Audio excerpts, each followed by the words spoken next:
In this section, we will look at launching on varying slopes and in varying wind conditions.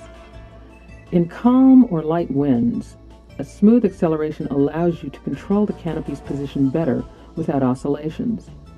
The expert pilots make it look easy by using an exaggerated forward lean with bent knees and just enough brakes to keep the canopy overhead. A smooth acceleration does not mean your maximum acceleration. If you start out too quickly, then the canopy inflates suddenly, and the high drag will momentarily slow you down. It is more difficult to precisely control a rapidly rising canopy if your acceleration is also changing. In slow motion, you can see the pilot slowing while the canopy rises. It then arcs slightly too far forward, and the pilot reacts by accelerating his run and applying brakes. The combination of brakes and a faster speed causes the glider to lift him off his feet prematurely. At this smooth site, there is no real hazard from doing a touch and go during the launch run, but other sites can be less forgiving. Notice how smooth and controlled the next launch is. This expert pilot chooses to do a slow moon gallop, knowing he'll get airborne when the slope steepens. Novice pilots should strive for maximum speed during their light wind launch runs.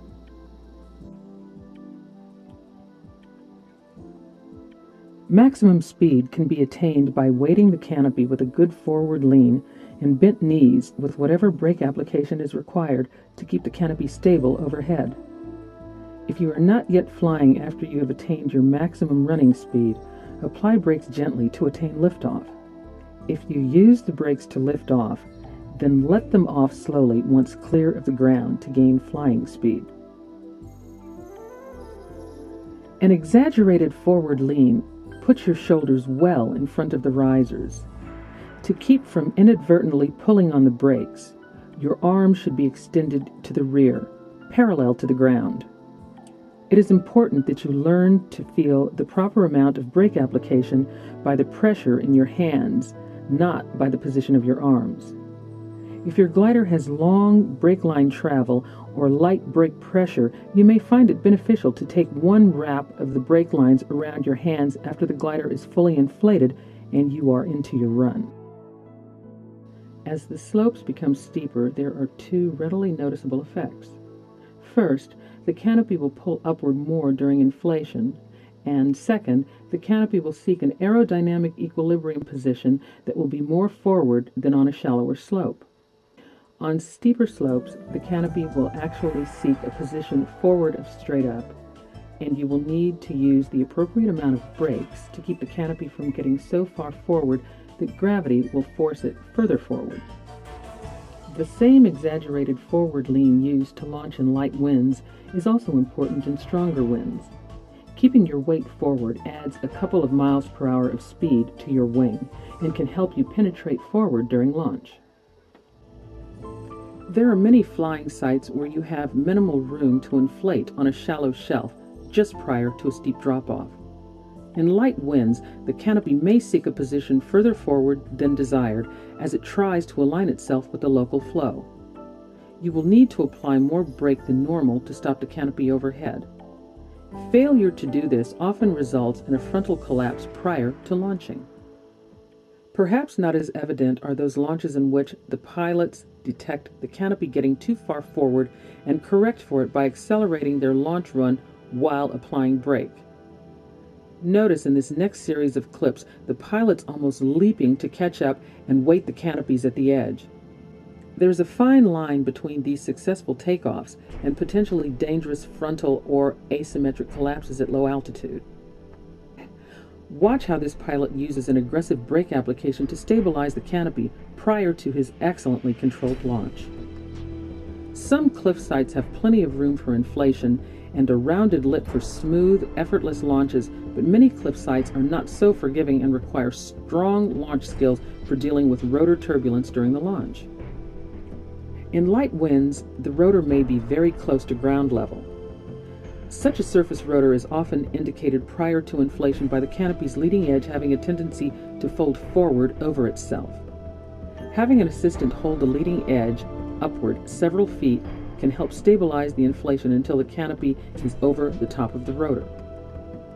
Some cliffs are amazingly easy to launch from in winds of 6 to 10 miles per hour. Don't let them seduce you into thinking you know all there is about cliff launching. Make sure you consult your instructor and local pilots if you have any doubt on the proper technique.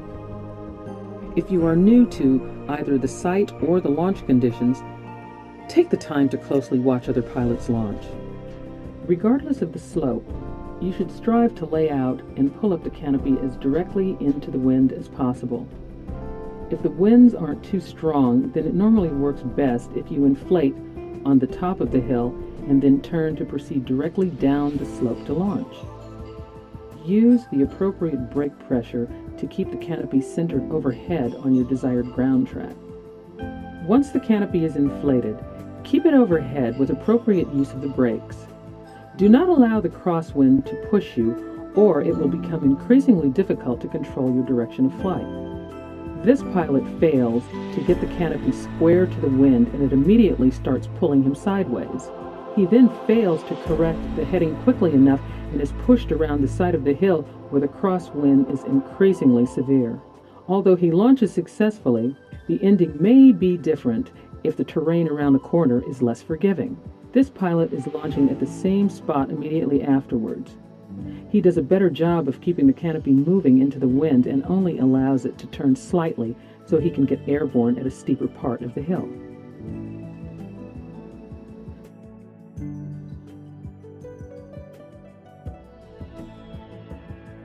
To avoid getting pulled off your feet and losing your balance while launching in moderate winds, remember to moderate the glider's lift as it approaches overhead by pulling on the sea risers.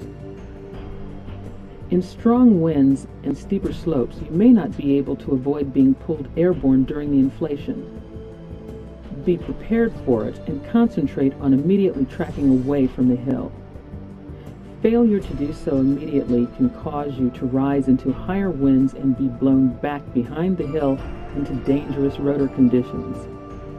If you are blown back, it is often best to turn and run downwind so as to cross quickly through the rotor area with as much altitude as possible.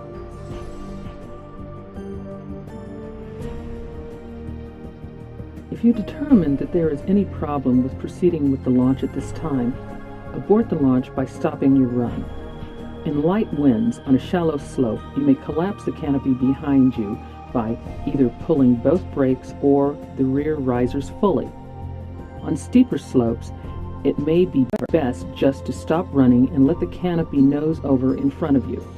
You must ensure your canopy is safe to fly by a combination of visual inspection and feel. Watch what happens when this glider launches with a tangle in the left wing lines. Luckily, the takeoff was over friendly terrain.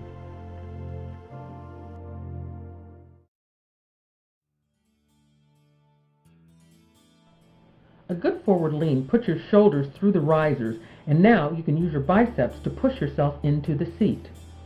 Watch again as David uses his biceps. He situates himself into the seat with little more than a shoulder shrug. Watch this launch. A quick shrug and he's in. If you maintain the forward lean throughout the launch, you will stay in your harness seat when you lean back after takeoff. A smooth acceleration is important in all wind conditions. Jackrabbit-style launches tilt the canopy back. The increase in angle of attack results in an immediate liftoff, but is short-lived because the canopy will surge forward, usually resulting in an immediate touchdown while also leaving you vulnerable to a frontal collapse.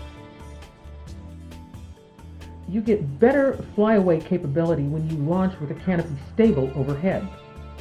Here, David lifts off smoothly and stays airborne even though he started way back on the shallow slope.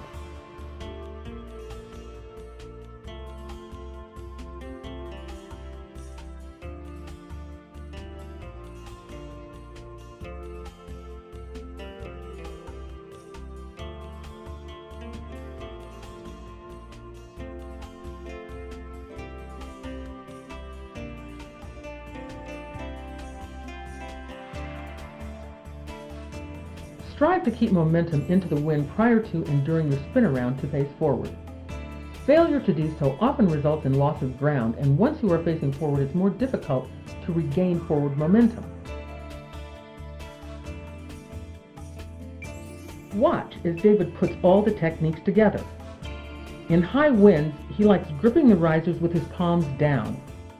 He is planning to spin to his right to face forward, so his right hand is on top and his left hand below the risers. He braces himself with a low and wide stance and moderates the rate of inflation by moving towards the canopy. The rear risers work fine for controlling the rate of inflation in high winds on shallow slopes. A quick tug on them stops the canopy overhead and helps him hold his position. He holds his ground while spinning to face forward, uses his biceps to get in the seat, and smoothly takes off. Perfect.